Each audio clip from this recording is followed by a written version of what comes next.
Hi friends, ഇനി ഞാൻ നിങ്ങളുമായിട്ട് ഷെയർ ചെയ്യുന്നത് നമുക്ക് ഈസി ആയിട്ട് നമുക്ക് കുക്കറിൽ ഉണ്ടാക്കാൻ പറ്റുന്ന നല്ലൊരു കുസ്ക റൈസിൻ്റെ റെസിപ്പിയാണ്.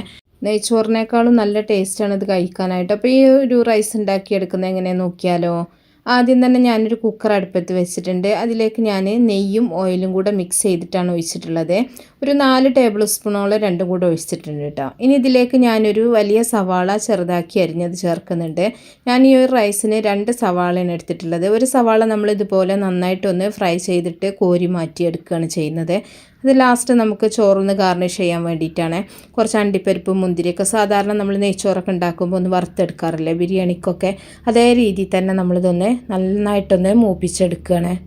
നല്ല പോലെ ഫ്രൈ ആയതിനു ശേഷം നമ്മളിത് ഓയിലിന് കോരി മാറ്റി വെക്കുകയാണ്. എല്ലാവർക്കും അറിയുന്ന ഒരു കാര്യം തന്നെയാണ്, സാധാരണ നമ്മൾ ബിരിയാണി നെയ്ച്ചോറൊക്കെ ഉണ്ടാക്കിയെടുക്കുമ്പോൾ ചെയ്യാറുണ്ട്. അപ്പോൾ ഇത് കോരി മാറ്റിയതിന് ശേഷം നമ്മൾ അതേ ഓയിൽക്കാണ് നമ്മൾ ബാക്കിയുള്ള കാര്യങ്ങളൊക്കെ ചേർക്കുന്നത്. പിന്നെ നമ്മൾ നെയ്യോ ഓയിലൊന്നും ചേർക്കേണ്ട ആവശ്യമില്ല കേട്ടോ. ഒരു 2 കഷ്ണം പട്ട, അതുപോലെ ഒരു 5 ഏലക്ക, ഒരു 5 ഗ്രാമ്പു, ഇത്രയും മതി. ഞാനൊരു 2 ഗ്ലാസ് അരിയിലാണ് ചെയ്യുന്നത്. ഇനി ഒരു ചെറിയ സവാള അരിഞ്ഞതും കൂടെ അതിലേക്ക് ചേർക്കുന്നുണ്ട്. അപ്പോൾ 2 ഗ്ലാസ് അരിക്ക് ആവശ്യമായിട്ടുള്ള ഞാൻ ഈ പറയുന്ന കേട്ടോ. അപ്പോൾ ഒരു 1/2 കിലോ അരി അത്രയും വരും. അപ്പോൾ 1 കിലോ ചെയ്യുമ്പോൾ നിങ്ങൾ അതിനനുസരിച്ചിട്ട് ഇൻഗ്രീഡിയൻസിൻ്റെ അളവൊക്കെ കൂട്ടിയിട്ടെടുക്കുക. ഇനി 1 ടീസ്പൂൺ ഇഞ്ചി വെളുത്തുള്ളി ചതച്ചതും കൂടെ ചേർക്കുന്നുണ്ട്. ഒരു വലിയ പച്ചമുളക് ഒന്ന് കഷ്ണങ്ങളാക്കിയതും കൂടെ ചേർക്കുന്നുണ്ട്. പച്ചമുളക് നിങ്ങൾക്ക് വേണമെന്നുണ്ടെങ്കിൽ കൂട്ടിയിട്ടെടുക്കുക. പച്ചമുളക് എരിവുള്ളതാണെങ്കിൽ ഒരുപാടൊന്നും ചേർക്കേണ്ട ആവശ്യമില്ല. ഇനി ഒരു ചെറിയ ക്യാരറ്റ് ഇതുപോലെ കഷ്ണങ്ങളാക്കിയത് ചേർക്കുന്നുണ്ട്. അതുപോലെ ഗ്രീൻ പീസും കൂടെ ചേർക്കുന്നുണ്ട്. ഗ്രീൻ പീസ് ഞാൻ ചെറുതായിട്ടൊന്ന് വേവിച്ചെടുത്തിട്ടുള്ളതാണ് കേട്ടോ. വേവിക്കാണ്ട് നമ്മൾ വെള്ളത്തിലിട്ട് കുതിർത്തിയിട്ട് ചേർക്കുകയാണെങ്കിൽ അങ്ങനെയും കുഴപ്പമില്ല. ഇത് വേവിച്ച ഗ്രീൻ പീസാണ് ഞാൻ ചേർത്തിട്ടുള്ളത്. എല്ലാം ചേർത്തതിന് ശേഷം നമ്മളിതിലേക്ക് ഒരു 4 ഗ്ലാസ് വെള്ളമാണ് ഒഴിച്ചു കൊടുക്കുന്നത്.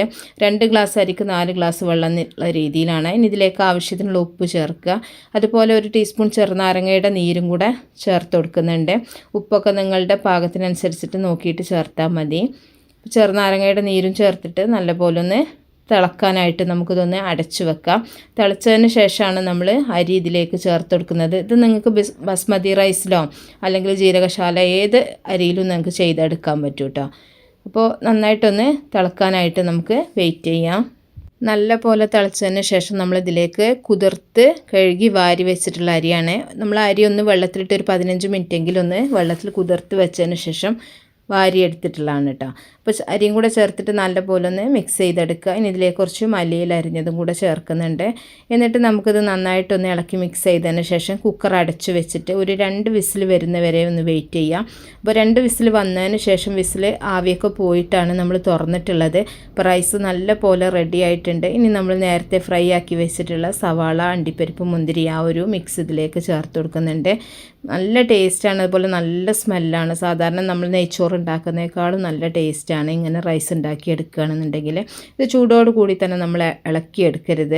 കുറച്ചൊന്ന് ചൂടാറിയതിന് ശേഷം നമ്മൾ ചെറിയ എന്തെങ്കിലും സ്പൂണോ അല്ലെങ്കിൽ ഫോർക്കോ വെച്ചിട്ടൊന്ന് ഇങ്ങനെ തട്ടി കൊടുത്താൽ മതി.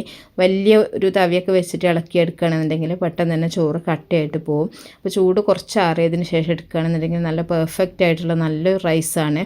അപ്പോൾ നല്ല ടേസ്റ്റാണ്. എന്തിൻ്റെ കൂടെയും നല്ലൊരു കോമ്പിനേഷനാണ്. എല്ലാവരും ട്രൈ ചെയ്തൊക്കെ ഇഷ്ടപ്പെട്ടാൽ തീർച്ചയായിട്ടും നിങ്ങൾ ലൈക്ക് ചെയ്യുക, ഷെയർ ചെയ്യുക, മാക്സിമം സപ്പോർട്ട് ചെയ്യാം. അപ്പോൾ നല്ല നല്ല റെസിപ്പികളൊക്കെ ആയിട്ട് നമുക്ക് അടുത്തൊരു വീഡിയോയിൽ കാണാം. ഓക്കേ.